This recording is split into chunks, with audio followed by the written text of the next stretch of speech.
Selamat pagi dan salam sejahtera untuk kita semua. Perkenalkan, nama saya Hafizah Alkit Octavia Borsianturi dengan NIM D1C121035. Di sini saya akan menjelaskan bagaimana kegiatan saya selama program MBKM berlangsung.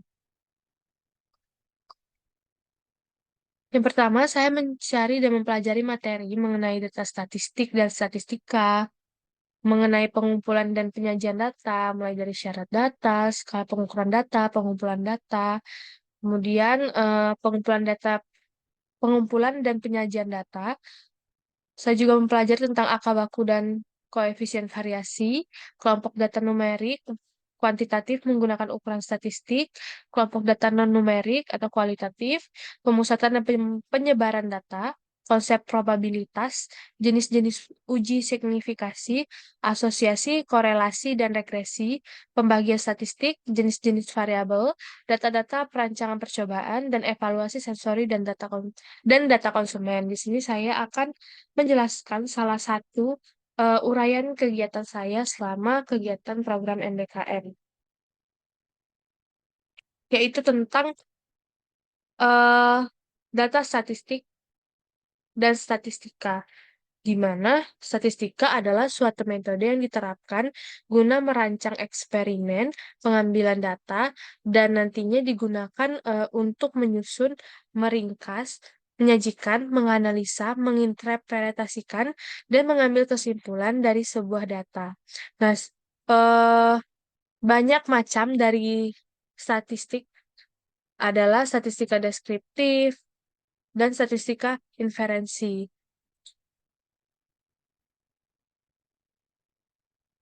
Kemu- Kemudian, statistik adalah sekumpulan angka yang sesuai fakta yang tersusun ke dalam tabel ataupun daftar dari sebuah persoalan.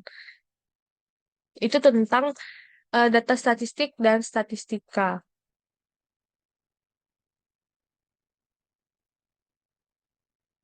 Kemudian ada materi pengumpulan dan penyajian data, di mana untuk mendapatkan data yang akurat, diperlukan suatu alat ukur atau yang disebut instrumen yang baik. Alat ukur atau instrumen yang baik adalah alat ukur atau instrumen yang valid dan reliable, di mana terdapat syarat-syarat. Yang pertama adalah objektif, data lapangan, ataupun hasil dari pengukuran yang ditampilkan sesuai realita. Yang kedua, relevan. Data yang telah dikumpulkan harus ditampilkan sesuai dengan permasalahan yang sedang dihadapi atau teliti. Lalu ada harus up to date, kemudian representatif data harus diperoleh dari sumber yang tepat dan dapat menggambarkan kondisi senyatanya atau mewakili suatu kelompok tertentu atau populasi. Itu merupakan penjelasan saya selama beberapa penjelasan selama program MBKM, di mana terdapat keterkaitan antara program MBKM saya dengan mata kuliah statistika industri, yaitu dengan mempelajari eh, mata kuliah statistika industri ini, saya dapat men, eh, bahan atau informasi pada data-data statistika, kemudian dapat mendeskripsikan atau menjelaskan data yang berkaitan dengan potensi perkebunan nanas dan limbah, dapat memperkirakan jumlah nanas beserta limbah untuk dijadikan pengambilan keputusan jika ada suatu permasalahan. Selanjutnya, saya akan mempresentasikan mengenai ukuran pemusatan data dan ukuran penyebaran data.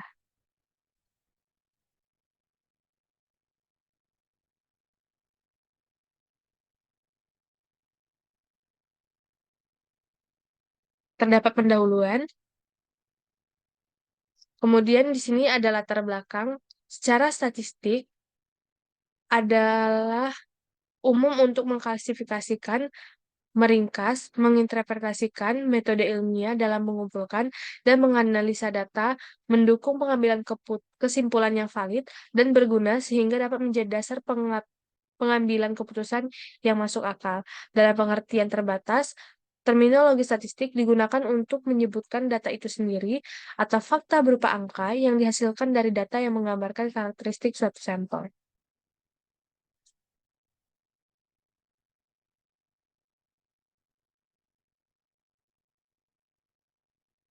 Di bidang industri, statistik biasanya dipakai sebagai alat untuk membantu melakukan kontrol agar produk yang dihasilkan mempunyai atau memenuhi standar kualitas yang diinginkan dengan tingkat biaya minimum. Metode-metode statistika untuk keperluan penelitian ilmiah telah banyak dikembangkan dan diterapkan. Namun, penggunaan metode-metode statistika dalam bidang industri relatif baru dibandingkan dengan penggunaan dalam penelitian ilmiah. Metode-metode statistika yang digunakan dalam bidang industri lebih berfokus pada pengendalian sistem industri guna mempertahankan pengendalian ekonomis dari kualitas produk yang diproduksi secara massal. Penggunaan metode statistika dalam bidang industri telah meningkat secara cepat, terutama dipicu dengan dikeluarkannya sistem kualitas ISO 9000 pada tahun 1987 sebagai standar kualitas internasional yang telah diadopsi oleh lebih dari 100. Sini terdapat tujuannya. Yang pertama yaitu untuk mengetahui mengenai ukuran pemusatan data dan untuk mengetahui mengenai ukuran penyebaran data. Terdapat pembahasan. Yang pertama adalah ukuran pemusatan data.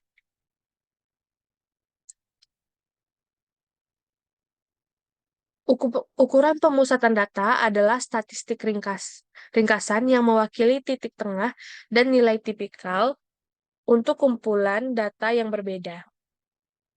Pengukuran ini menunjukkan di mana sebagian besar nilai berada dalam distribusi dan juga dikenal sebagai lokasi pusat distribusi. Pada analisis data, biasanya fokus perhatian tidak terletak pada keseluruhan data, tetapi terletak hanya di mana data tersebut memusat. Oleh karena itu, nilai rata-rata, median, dan modus sering digunakan untuk mewakili seperangkat data dalam analisis statistik.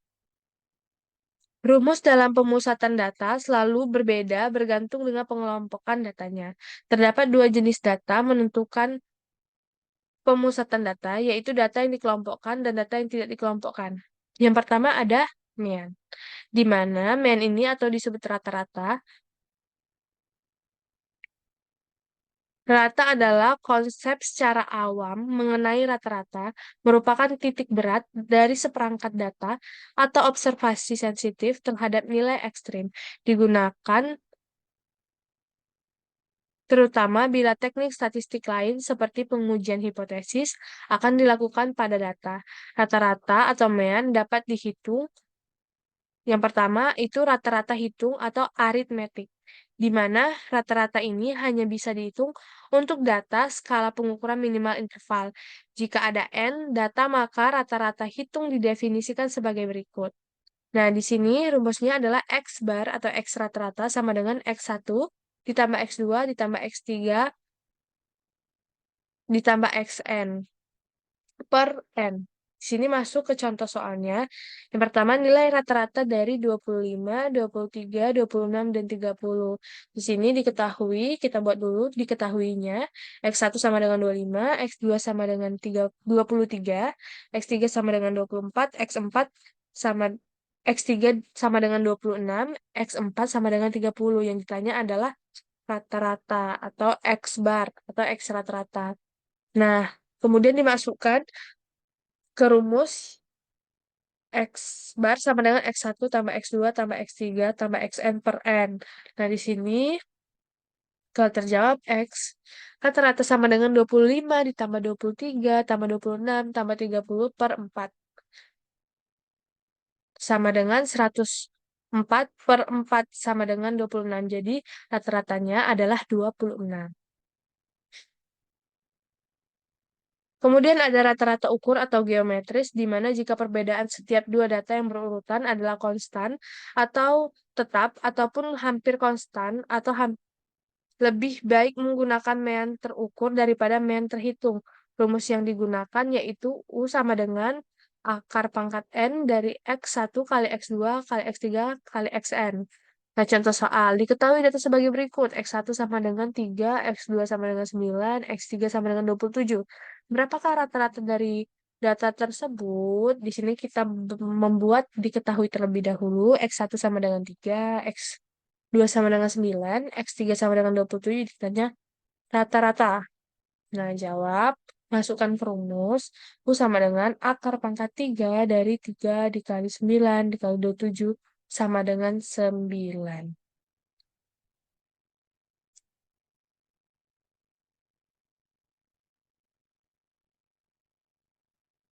Kemudian ada modus, di mana modus merupakan nilai yang paling sering muncul atau frekuensi terbesar dari seperangkat data atau observasi.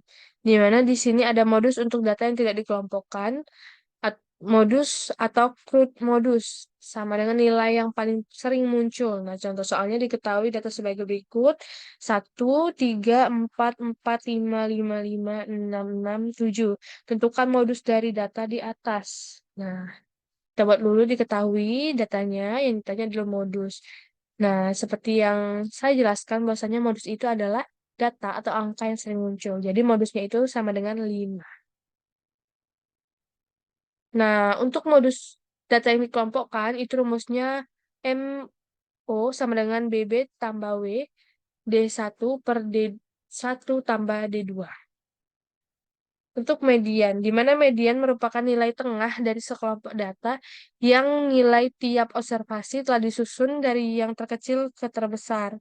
Nah, di sini rumus median untuk data yang dikelompokkan jika data observasi N ganjil, maka median adalah nilai observasi ke N tambah 1/2 dari urutan observasi terkecil ke terbesar. Contoh soalnya, terdapat data angka acak. Ada 5, 4, 5, 6, 7, 1, 5, 3, 4, 6, 9. Tentukan mediannya. Diketahui N sama dengan 11, karena datanya itu ada 11. Ditanya median. Masukkan ke rumus N tambah 1/2. Median sama dengan N tambah 1/2 sama dengan 11 ditambah 1/2 sama dengan 6. Jadi mediannya itu 6. Nah, jika datanya itu genap, itu median adalah nilai antara observasi N/2 dan N tambah 1/2. Contoh soalnya terdapat data angka dengan N-nya 10, tentukan mediannya. Nah, median sama dengan N/2 sama dengan 5. Karena 10/2 sama dengan 5. Nah, lalu 5 ditambah 1 sama dengan 6. Nah, median untuk mediannya yaitu 5 ditambah 6, 5 ditambah 6 per 2 sama dengan 5,5. Untuk penyebaran data adalah ukuran yang menyatakan besarnya suatu nilai data yang bervariasi atau dapat diartikan sebagai besarnya penyimpangan dari nilai-nilai data terhadap nilai pusatnya. Di sini pertama ada ring, di mana pengukuran jarak sebuah distribusi merupakan pengukuran dispersi yang paling sederhana. Jarak sebuah distribusi frekuensi dirumuskan sebagai selisih atau beda antara pengukuran nilai terbesar dan nilai terkecil yang terdapat dalam sebuah distribusi frekuensi. Range yaitu jarak penyebaran data antara skor terendah atau lowest score dengan skor tertinggi atau highest score. Nah, di mana rumusnya R sama dengan H dikurang L. Dengan R itu rank yang dicari, H itu skor yang tertinggi, L itu skor terendah. Nah, contoh soalnya, tentukan rank dari data berikut. Diketahui hanya itu 20 karena skor yang tertinggi, L-nya itu 3, skor yang terendah. Jadi, masukkan ke rumus R sama dengan H kurang L, R sama dengan 20 dikurang 3, R sama dengan 17. Jadi ranknya itu 17. Masuk ke standar deviasi dan varian, di mana standar deviasi adalah nilai statistik yang digunakan untuk menentukan seberapa dekat elemen data-data yang ada dengan nilai rata-rata kemean dari suatu sampel dan bagaimana rata-rata data-data tersebar di dalam sampel tersebut. Nah, ini merupakan rumusnya. Standar deviasi SD sama dengan akar dari sigma F pangkat I buka kurung XI dikurang X min, pangkat min 2 tutup kurung per N. Terdapat keterangannya, dan ini adalah rumus dari varian.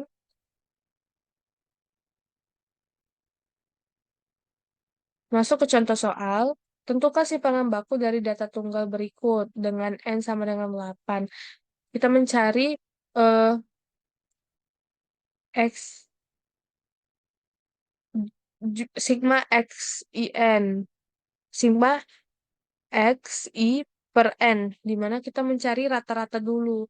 Nah, di sini dimasukkan data semuanya, karena N-nya sama dengan 8, dibagi 8. Jadi 64 per 8 sama dengan 8. Kemudian, masukkan ke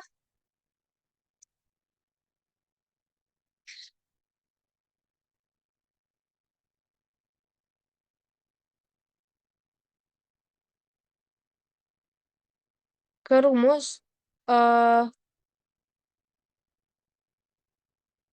ke rumus sigma X dikurang X bar sama dengan 5 dikurang 8 pangkat 2 ditambah 9 kurang 8 pangkat 2 dan seterusnya. Kemudian dimasukkan ke rumus standar deviasi sehingga menghasilkan standar deviasinya itu 3/2 akar 2.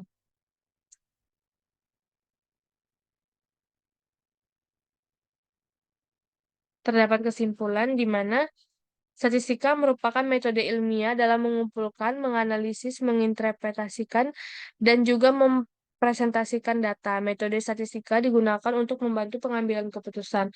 Lalu, metode statistika ini juga dapat dimasukkan ke berbagai sistem. Melihat dari kegunaannya, tentunya ilmu statistika sudah banyak diterapkan dalam berbagai bidang seperti pada bidang industri. Penggunaan metode statistik pada bidang industri tidak hanya menggunakan terapan dari alat-alat statistiknya saja, metode statistik juga digunakan sebagai pengendali proses industri yang dapat meningkatkan performansi dari sistem. Selain dalam hal pengontrolan prosesnya, metode statistik juga dapat diterapkan dalam manajemen industri seperti riset pasar, perilaku konsumen, pengukuran produktivitas, dan perhitungan finansial. Penetapan metode statistik juga berfokus pada pengendalian kualitas dari suatu produk karena pada bidang industri kualitas menjadi faktor utama dalam keberhasilan.